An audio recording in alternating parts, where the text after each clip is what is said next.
हा बघा आपला आजचा daily quote. Work hard in silence, let your success be your noise. म्हणजे काय? जसं एक एक्झाम्पल देतो आपण, कसं कोर्ससाठी एक एक्झाम्पल देतो ना डेली, तसं एक एक्झाम्पल घ्या. आता काही जणांचं आर्मीमध्ये जाण्याचं स्वप्न असतं, बरोबर आहे. काय करतात ते? सगळ्यात पहिले काय करतात? स्टेटस, आर्मी लवर, फौजी बनूंगा, ये करूंगा, वैसा करूंगा. बरोबर आहे, करतात का काही? फक्त काय ठेवतात? स्टेटस. उठतो किती वाजता? 8 वाजता. तो आर्मीत जाणार आहे का दुसऱ्याच्या हाताखाली जाणार आहे? मग बरोबर आहे. याचा अर्थ काय? Work hard in silence. चुपचाप मध्ये उठ, 4 वाजता उठ, रनिंग मार, ग्राउंडची चांगली प्रॅक्टिस कर, सिटअप, पुलअप जे असेल, पुशअप्स काही असेल, लॉंग जम्प, हाय जम्प जे असेल ते कर. आणि नॉईज कधी होईल? जेव्हा तो सक्सेस होईल. स्वतःने जेव्हा सक्सेस झालं तेव्हा आपल्याला नॉईज करायची गरज आहे का? आरडाओरडा, नॉईज म्हणजे आरडाओरडा नाही. इथं नॉईज म्हणजे काय? लोक बरोबर तुम्हाला उचलून घेतील, नाही हा सक्सेस झाला म्हणून. Work hard in silence. Silence मध्ये कसं? एकदम सायलेंटली आपलं जे काम आहे ते एकदम सायलेंटली. ठीक आहे, कळालं? Work hard in silence, let your success be your noise.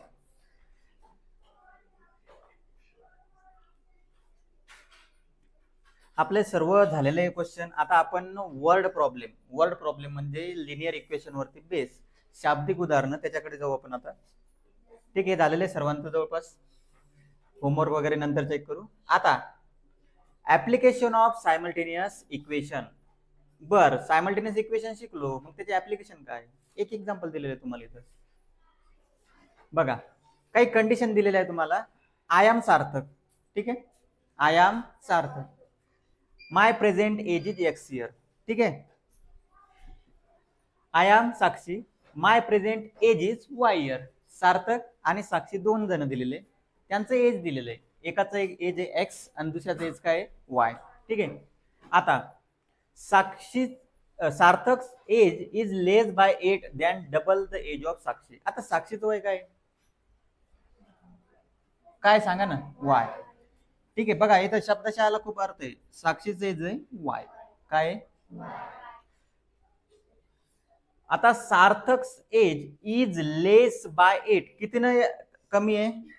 8 न. सार्थकचं एज इज, सार्थकचं एज किती आहे? एक्स. ठीक आहे, सार्थकचं एज किती आहे? एक्स. सार्थक एज एक्स घेतलं.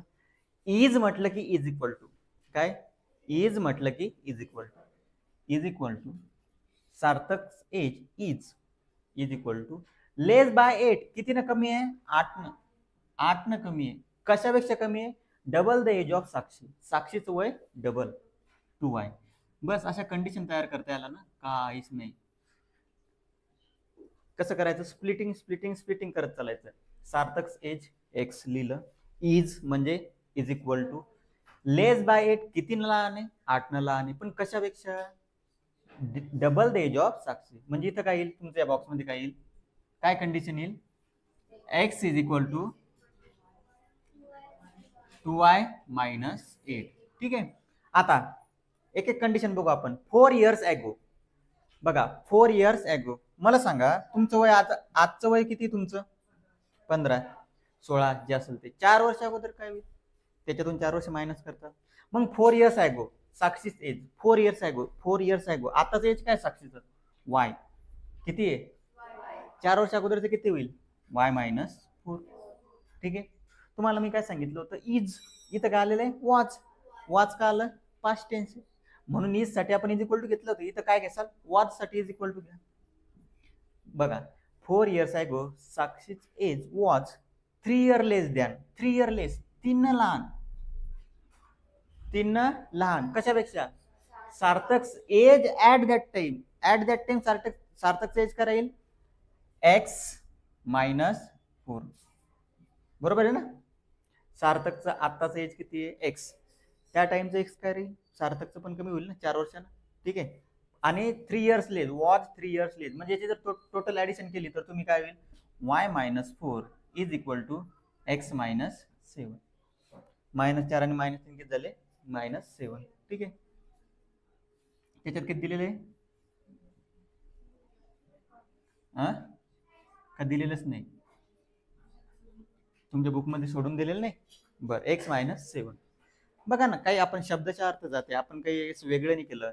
4 वर्ष अगोदर साक्षीचं एज सध्याचं वाय आहे, 4 वर्ष अगोदरचं काय होईल, वाय -4 वाज म्हणजे काय, इज इक्वल टू 3 लहान आहे कशापेक्षा, Sarthak age at that time, सार्थकचं एज पण त्यावेळेस काय राहील, 4 ना कमी राहील. आता तिसरी condition, the sum of present ages of Sakshi Sarthak is 25. तुमच्यासाठी तुम्ही सांगायचं काही कंडिशन सांगा. कंडिशन एकदम simple, x plus Y is equal to 25, x plus Y is equal to, का, दोघांच्या वयांची बेरीज, दोघांचं वय किती आहे x, याचं वय किती y, दोघांच्या वयांची बेरीज किती आली 25.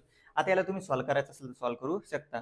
ठीक आहे, जर आला तर 2 मार्क्सला येईल. आतापर्यंत अशी ऍक्टिव्हिटी नसते, ऍक्टिव्हिटी तुम्हाला सॉल्व्ह करण्यासाठी येईल. कशासाठी, सॉल्व्ह करण्यासाठी. ठीक आहे, आता पहिला क्वेश्चन, ठीक आहे, लिहून घ्या थोडंफार, म्हणजे पेन्सिलनं करून घ्या. समजलंय, सोपं आहे ना.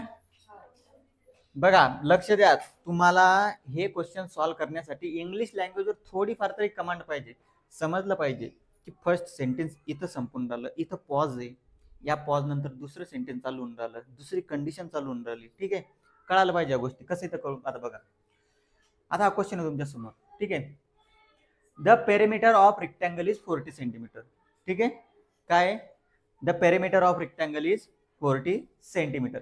एकदा क्वेश्चन लिहून घ्या बरं सिंपल मध्ये, एवढं म्हणजे तुमच्या नजर खालून जाईल तो. बघा, द पेरिमीटर ऑफ रेक्टँगल. आता काही वेळेस तुम्हाला गोष्टी माहिती पाहिजे. कशा, पेरिमीटर, पेरिमीटर म्हणजे काय, सगळ्या बाजूंची बेरीज. रेक्टँगलला किती बाजू असतात, 4. एक असते लेंथ, एक असते ब्रेड. लेंथच्या ऑपोजिटची लेंथ, ब्रेडच्या ऑपोजिटची bread.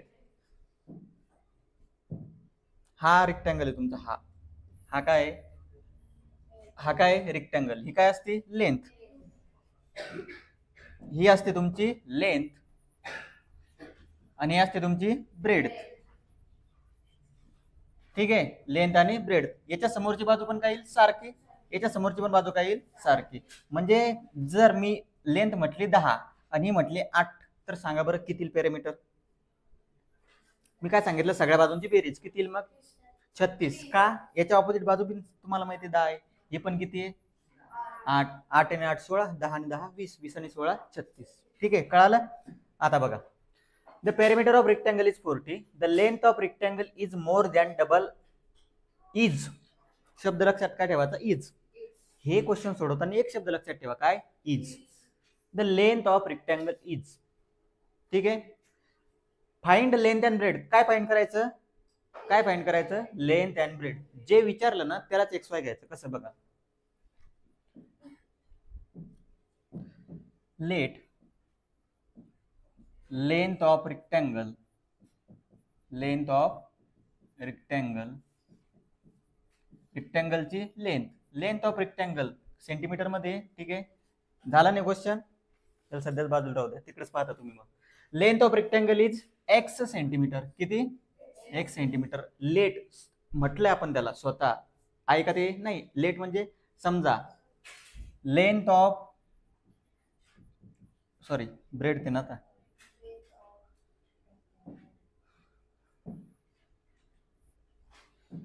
Bread of rectangle,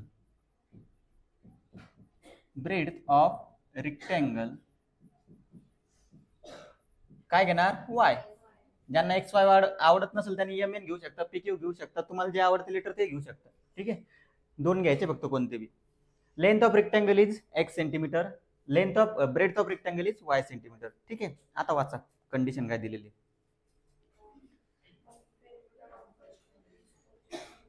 from first condition, इथे टाकतो मी, फ्रॉम फर्स्ट कंडिशन. बघा जसं लिहिते ना तसंच लिहायचं सिंपल मध्ये. फ्रॉम फर्स्ट कंडिशन, पहिल्या अटीवरून. काय पहिली अट वाचा आता. हा बघा लक्ष द्या, the length of rectangle is. काय म्हटलेलं आहे, the length of rectangle is. Length साठी कोणतं आहे, x. इज म्हणजे काय, इज इक्वल टू. लक्षात राहील शेवटपर्यंत. आता हे प्रॉब्लेम होईपर्यंत लक्षात राहू द्या. x इज, पुढे काय म्हटलेलं आहे, मोर दॅन. मोर म्हणजे काय, अधिक. More than more than double, बघा मोर दॅन डबल, दुपटीनं जास्त आहे, दुपटीनं जास्त आहे. कोणाची दुप्पट? ब्रेडची. ब्रेडची दुप्पट 2y. कितीनं जास्त आहे? 2. झालं फर्स्ट इक्वेशन. ठीक आहे, बघा परत लक्ष द्या. The length of rectangle is साठी इज इक्वल टू, कितीनं जास्त आहे? 2 न. मोर जास्त म्हणजे प्लस, कोणापेक्षा जास्त आहे? ब्रेडच्या दुपटीपेक्षा. हे झालं फर्स्ट. सेकंड कंडिशन सांगा. सेकंड कंडिशन आहे का? वाचा ना पुढं.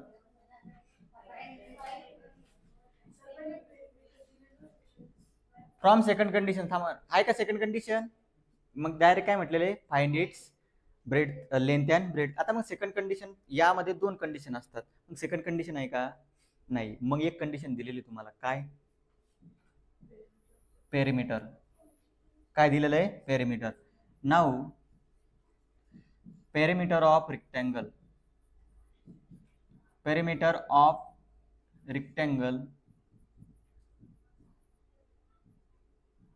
बरोबर आहे का स्पेलिंग? बरं, बरोबर करून घ्या. हां, इज किती दिलेलं आहे? 40.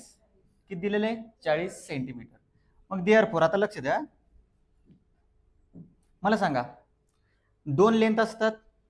किती असतात लेंथ? 2. 2 ब्रेड असतात. सर्वांचे काय करणार आपण? बेरीज. म्हणजे मग मी असं शॉर्टकट मध्ये असं लिहिलं तर x + y इन ब्रॅकेट 2, याची किंमत 40. चालेल का? बघा इमॅजिन करा तुम्ही, या गोष्टी इमॅजिन केल्या पाहिजे पटापट. काय चालू आहे? याला काय म्हटलं? x. याला काय म्हटलं? x. ही x चे ना ऑपोजिट येणार आहे y, y. या सगळ्यांची बेरीज केली तर x + y + x + y. x x 2x, y y 2y. 2 common घेतले तर काय झालं? x + y. ठीक आहे. पेरिमीटर काढण्यासाठी हा फॉर्म्युला असतो, पण मी तुम्हाला फॉर्म्युले कधीच लक्षात ठेवा असं म्हणणार नाही. कन्सेप्ट लक्षात ठेवा. पेरिमीटर म्हणजे काय? सगळ्या बाजूंची बेरीज. 2 इन ब्रॅकेट x + y कसं आलं? कळालं? पेरिमीटर किती दिलेलं आहे? 40. किती दिलेलं आहे? 40. हे झालं इक्वेशन सेकंड. ठीक आहे, एक मिनिट, याला सोडू आपण पुढं. सेकंड म्हटल्यापेक्षा अगोदर सोडून घेऊ. याला जर सॉल्व्ह केलं तर 2 आत मल्टिप्लाय करा, 2x. जाऊ द्या, मल्टिप्लाय काय करायची गरज नाही, सिंपल करून देतो तुम्हाला अजून. ठीक आहे, हे 2 आहे ना. बी स्मार्ट, स्मार्ट तरीकेने विचार करायचा. कसा? 2 ला तिकडे पाठवा. x + y = 40/2. x + y = 20. असा पेपर लिहा, पेपर डायरेक्ट डिफरंट दिसल. x + y = 20. 2 इक्वेशन आले. ठीक आहे, काय वापरायचं? Cramer's rule. बुक मध्ये दिलेल्या सारखा क्रॅमर्स रूल वापरायचा का? Direct substitution. x ची किंमत डायरेक्ट दिलेली आहे, डायरेक्ट ठेवा. From equation 1 and equation 2. किती मेथड आहे सॉल्व्ह करण्याच्या? पहिली कोएफिशिएंट सारखे करणं, दुसरी म्हणजे तीच एलिमिनेशन, दुसरी सबस्टिट्यूशन, तिसरी क्रॅमर्स रूल, चौथी ग्राफ. 4 पैकी आता ग्राफ तर सोडून द्या, ती याच्यात कुठे ग्राफ काढत बसणार आहे तुम्ही. कोएफिशिएंट मेथड कधी वापरायची सांगितली तुम्हाला? म्हणजे कोएफिशिएंट 1 असला तर कोणती मेथड वापरायची? सबस्टिट्यूशन. डायरेक्ट वापरू शकतो ना, सरळ सरळ. या इक्वेशन मध्ये x + y = 20. x ची किंमत किती आहे? 2y + 2. 2y + 2 आणि इथं उरलेले y = 20. 2y आणि y किती झाले? 3. ठीक आहे, 20 - 2. 3y बरोबर किती? 18. 3y बरोबर आले 18. y ची किंमत किती? 6. कशी आली? 3 × 18. ठीक आहे, y ची किंमत आली 6. मग आता ही किंमत कुठे ठेवणार? इक्वेशन 1 मध्ये direct put y = 6 in equation 1. Equation 1 मध्ये जर ठेवली तर x = 2 इन ब्रॅकेट y ची किंमत आलेली आहे 6 प्लस समोर आहे 2. बघा काय काय चेंजेस होतात ते लक्ष द्या. y ची किंमत टाकली 6 × 2 12. 12 + 2 4. शाबास, 15 ऑगस्टला अवॉर्ड देऊ तुला आपण. y प्लस, अरे बर, होत असतं कधी कधी. उपवास आहे ना, श्रावण सोमवार. x = 14. ठीक आहे, y = 6. मग आता झालं ना.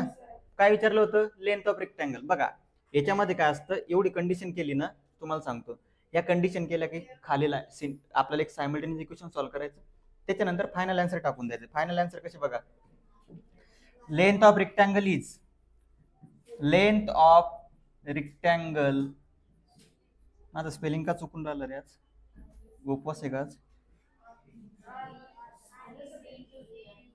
रेक्टँगल इज, लेंथला काय म्हटलेलं आपण,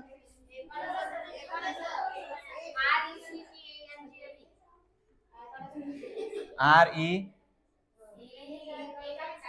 हे काढून टाकू का, प्रत्येक ठिकाणी चुकलं मग आपलं आहे ना.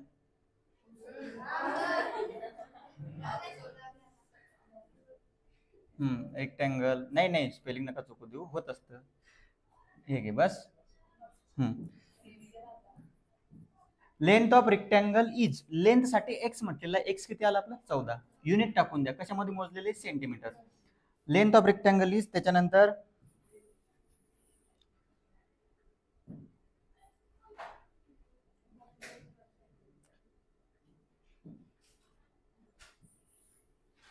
आतापर्यंत तर लिहिणं झालं असतं. वा, जाऊ द्या, तुमची इच्छा दिसून राहिली आज. डायरेक्टली ब्रेडथ ऑफ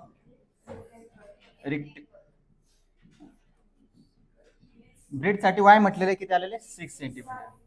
ठीक आहे, आता ते तुम्हाला सहज दिलेले त्यांनी ग्रामर वगैरे सोडून, फास्ट मध्ये कोणत्या मेथडने आन्सर येईल ते लक्षात ठेवायचं. ठीक आहे, घ्या लिहून.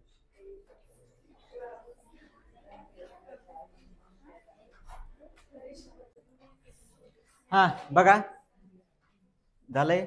नेक्स्ट क्वेश्चन घेऊ आपण. सॉल्व एक्झाम्पल घेऊन राहिलो तुमचे, कारण ते पण येतात एक्झामला, कळायला पाहिजे तुम्हाला सॉल्व एक्झाम्पल कसे सॉल्व करायचे. हा, सेल लागला घड्याळीचा, sale sale sale only for 2 days, आज आणि उद्याचे दिवस आहे. I have some analogue wrist watch, analogue म्हणजे काय रे, काटे, घड्याळीचे काटे, अॅनालॉग. आणि सम डिजिटल वॉच, डिजिटल म्हणजे काय, स्मार्ट वॉच आहे. I am going to sell them at a discount, condition दिलेलं आहे, सेल फॉर फर्स्ट डे. बर बघा, हा सेल लागला होता, विकल्या द्या. आता फर्स्ट डेचा जो सेल होता त्याच्यात काय विकलं, 11 अॅनालॉग, 6 डिजिटल, टोटल अमाऊंट भेटली 4330 रुपये. दुसऱ्या दिवशीच्या सेलमध्ये 22, 5 डिजिटल आणि टोटल अमाऊंट भेटली 7330. मग त्यांचं म्हणणं काय, find the selling price of wrist watch of each type. आता जी रिस्ट वॉच आहे, कोणती कोणती, अॅनालॉग आणि डिजिटल, ही कंबाईन प्राइस आहे, आणि ती पण काय, कंबाईन प्राइस. काय कंबाईन, कंबाईन म्हणजे काय, दोघांची मिळून प्राइस आहे. तर स्पेशल प्राइस विचारली तुम्हाला किती असेल. आता हे जाऊ द्या, तिकडेच बघता तुम्ही मग. ठीक आहे, आता तुम्हाला काय म्हटलं, जे काही विचारलं त्याला XY म्हणायचं. काय विचारलं, रिस्ट वॉच किती प्रकारचे आहे, 2. बघा मग, first let price of analogue watch, analogue वॉचची प्राइस म्हणू आपण, अॅनालॉग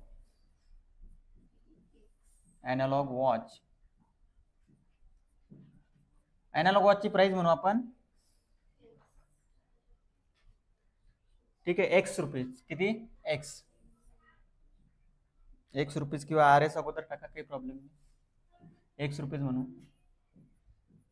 ठीक आहे, आणि प्राइस ऑफ डिजिटल वॉच, या पूर्ण एक्सरसाइज, आता इथून समोरच्या पूर्ण क्वेश्चन मध्ये हेच करणे तुम्हाला, X आणि Y, एकाला X म्हणायचं, एकाला Y म्हणायचं, RSY. आता मला सांगा, एका प्राइसची किंमत, आता बघा, एक घड्याळ, एका घड्याळीची किंमत 40 आहे, किती आहे, 6 घड्याळींची किती असेल,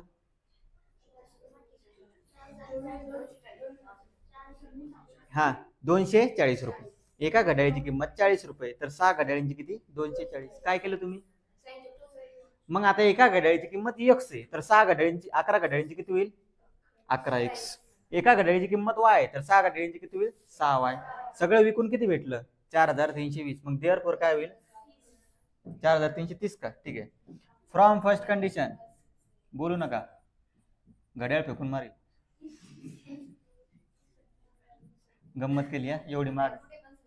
फ्रॉम फर्स्ट कंडिशन, हा 11X plus 6Y is equal to हा सेकंड कंडिशन सांगा पटकन तुम्हीच.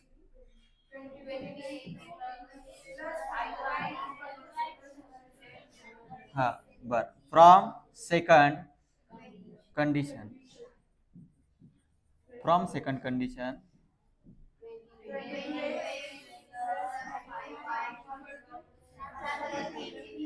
7330 बरोबर आहे. 7330. आता सॉल्व कसं करायचं, आपल्याकडे किती मेथड आहे सॉल्व करण्याचं? किती मेथड आहे? पहिले कोएफिशिएंट सारखे करायचे. दुसरी मेथड काय? सबस्टिट्यूशन. सबस्टिट्यूशन साठी कोएफिशिएंट आपल्याकडे सिंगल नाहीये. तिसरी मेथड कोणती? Cramer's rule. आता काय करणे आपल्याला, तुम्ही याला सबस्टिट्यूट पण करू शकता बरं, असं काही नाही की सबस्टिट्यूट होणार नाही म्हणून. करून दाखवायचं तुम्हाला, सबस्टिट्यूट करून दाखवू आपण. बघा आपण काय करू, नाही राहू द्या, कसं आहे मग ते अपॉन मध्ये जाईल, परत मल्टिप्लाय करावं लागेल. मग आता इथे आपल्याला कोएफिशिएंट सारखे करणे, याला किती मल्टिप्लाय करणे 2 ना, याला किती मल्टिप्लाय करणे 11. ठीक आहे किंवा हा अरे एक मिनिट मी त्याला 2 समजून राहिलो. सोपं आहे रे, मग तर काय झालं, संपला विषयच नाही. मल्टिप्लाय इक्वेशन 1, हा एक इक्वेशन 1 इक्वेशन 2 कळालं. मी त्याला 2 समजून राहिलो. 22 आहे म्हणल्यावर इक्वेशन 1 ला मल्टिप्लाय केलं 2 नंतर काय येईल, मग इथं या इक्वेशन मध्ये चेंज होईल. 22 x होतील, हे किती होतील 12y, हे किती होतील 43 ची दुप्पट 86 60. ठीक आहे. आता हे झालं इक्वेशन 3. कोणत्या इक्वेशनला चेंज केलं? 1 नंबरच्या. आता हे दोन इक्वेशनचे कोएफिशिएंट सारखे, कोएफिशिएंट सारखे असल्यावर काय चेक करतो? साइन. यांचं साइन काय वेगळं, साइन वेगळं असल्यावर काय करतो, सॉरी साइन वेगळं असलं, साइन सारखा असल्यावर काय करतो? सबट्रॅक्शन. सबट्रॅक्शन साठी काय करणार? Equation apply equation 2 minus equation 3. 2 मधून 3 नंबरचे इक्वेशन वजा करायचंय. थोडं लिहून घ्या मग अगोदर, सोपं जाईल ते. 22x plus 5y is equal to 7330. त्याच्यानंतर 22x हे काय होईल मायनस, प्लस 12y हा पण काय होईल मायनस, आणि समोर काय आहे 8660, हा पण काय होईल मायनस. तुम्हाला काय म्हटलं, दोघांमधला फरक बघा, हे तर कॅन्सलच झालं. 5 आता मायनस म्हणल्यावर फरक किती जाईल याच्यात 7चा, आणि मोठ्या संख्येचा साइन मायनस 7y. या दोघांमधला फरक म्हणजे वजाबाकी करायची पटकन. 30 सांग, 1330. मोठ्या संख्येचा साइन मायनस. ठीक आहे. मग बघा दोन्ही ठिकाणी मायनस साइन आहे, प्लस होऊन जाईल. 7y बरोबर 1330, y बरोबर 1330 अपॉन 7. कितीचा भाग जाईल? 190. 19चा भाग जातो ना नक्की. 19चा बघा, 19च्या पाड्यात आहे 133, म्हणजे इथे कितीचा भाग गेला 19, आणि 1 0 उरलेला होता तो देऊन टाकला. उरलं किती? y ची किंमत आली 190. y ची किंमत जी 190 आलेली आहे, ठीक आहे, ती कोणत्या एका इक्वेशन मध्ये ठेवायची आपल्याला. किती इक्वेशन आहे? 1 2 3. सगळ्यात सोपं कोणतं आहे? हे 2 नंबरचं. y ची किंमत सगळ्यात सोपी, म्हणजे ज्याला आपल्याला मल्टिप्लाय करायला इजी जाईल, 5 ठेवा. मग put y is equal to 190 in equation किती नंबर? 2 नंबर. इक्वेशन 2 मध्ये ठेवली y ची किंमत, तर काय होईल बघा, 22x प्लस 5, y ची किंमत किती आली 190, इज इक्वल टू 7330. सांगा 190 गुणिला 5 पटकन 950. तुम्हाला ट्रिक सांगितली ना मी, 19 गुणिला 5 95, 1 0 देऊन टाका. 7330. 22x बरोबर 7330 मायनस 950. सांगा, करा ना पटकन, माझीच वाट बघता का दरवेळेस?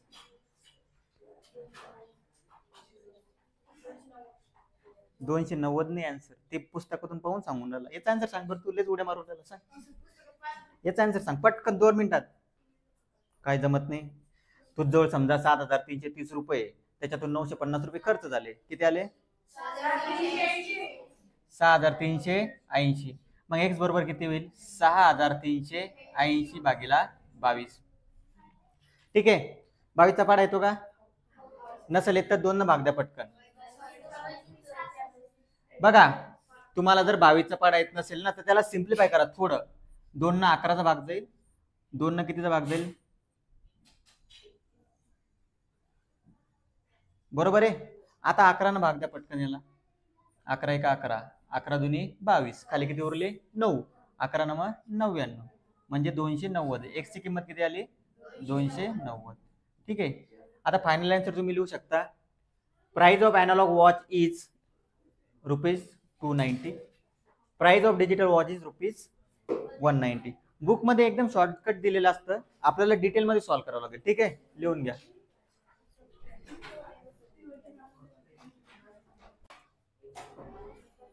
हा बघा, थांबतो.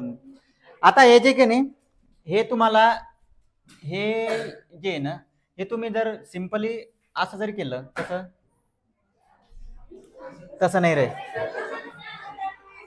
क्वेश्चन नंबर 1 मध्ये बघा, ते थोडं मिस्टेक झालं होतं. काय चेक करायचं? ही जी व्हॅल्यू आलेली ना ती कुठे ठेवायची हे चेक करण्यासाठी जो काढायचा, कोण काढायचा आपल्याला? एक्स. जो काढायचा ना त्याचा सगळ्यात कमी कोएफिशियंट चेक करायचा. इथे किती आहे? 11. इथे किती आहे? 22. इथे किती आहे? 22. सगळ्यात कमी कोण आहे? 11. मल्टिप्लिकेशन करायला सोपं जातं. In equation 1. इक्वेशन 1 मध्ये जर ठेवलं, बघून घ्या फक्त. 11x plus 6 in bracket 190 is equal to 4330. 11x plus 19 गुणिला 6 114 होता. 4330. मग 11x बरोबर किती होतील? 4330 मायनस 114 म्हणजे 1140. किती सांगा पटकन?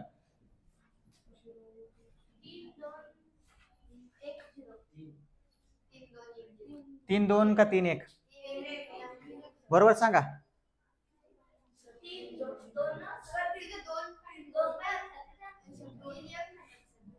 बरोबर सांगा रे. 11 दुनी 22, खाली किती उरले? 9. हे 9 11 9 99 आणि 1 0.